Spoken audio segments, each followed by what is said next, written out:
Hi everyone, I'm Frida and I'm back with another video. In this video, I'm going to show you how I made these Cloisonné Champleve seashell enamel earrings. Champleve is a technique where we create recessed areas on the surface of the metal, and these recessed areas are going to be filled in with colorful vitreous enamel. I'm going to create these indents by fusing two silver sheets together. Here you can see me cutting out the shape of the shell from the top sheet. I'm cutting out the middle part first, that's where the enamel going to go. After that was done, I cut out the outline of the shells also. I continued with filing the edges, the inside edges and the outside edges too. You can see here, these little shells I cut out are going to be the top layer.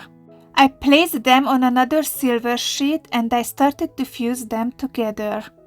I made sure that the surfaces touch completely because otherwise they wouldn't fuse.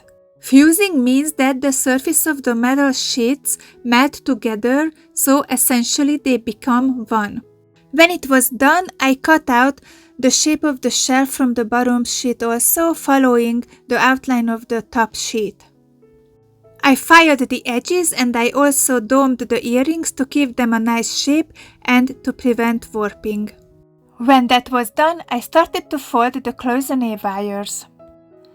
Guys, I just wanted to say that I'm really having a hard time with this voiceover today because we just buried our dog yesterday.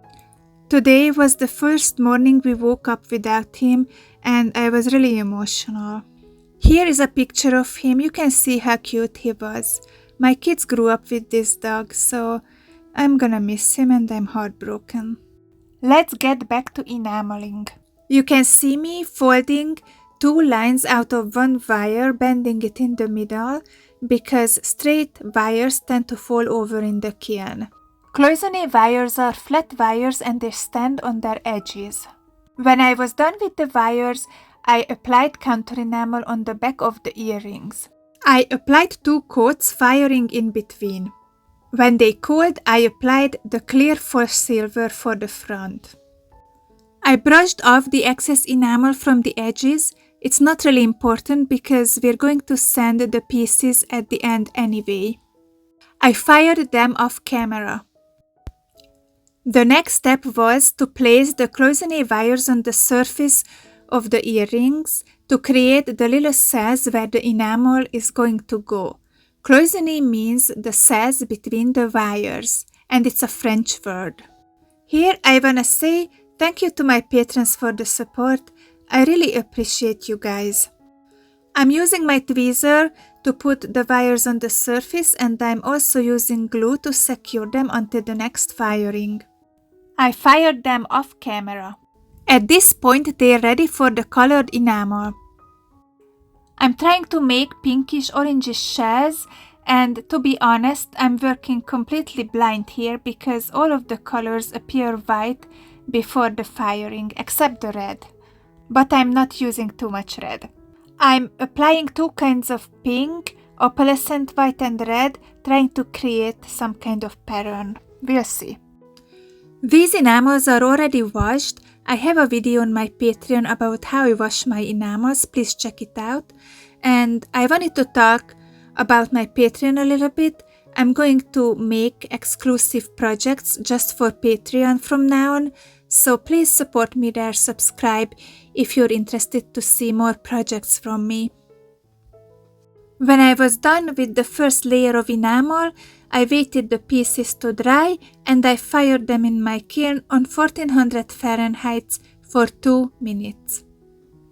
When we do cloisonné, we need more than one layer of enamel, so here I'm applying the second layer. I'm using a paintbrush and a little scraper and a lots of water to get these enamels in between the cells. When the second layer was done, I fired it, and after that I applied the third layer off camera.